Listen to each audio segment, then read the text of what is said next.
There are a few settings I just want to bring your attention to down here. One is if you wanted to remove the layout grid.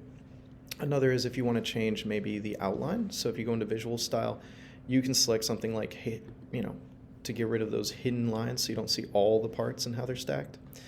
Now, I'm using this headband as an example, but you will want to use this for all of your parts.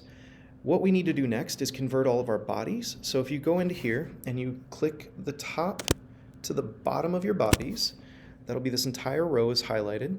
You can right click and then you can create components. So that'll be right here under create components from these bodies, and now you have these pieces. Next, you'll go to design, and then you want to go into animation.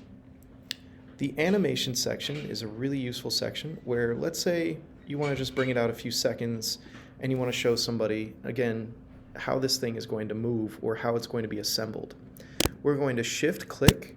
So again, that's clicking the very top and then holding shift and clicking the very bottom. And let's try it with the automatic explode one level.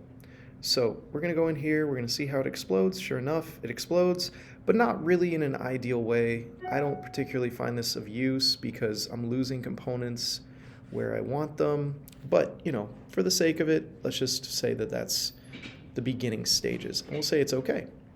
Next, we're going to elongate this again, maybe out to here, and we'll do the auto sort of restore.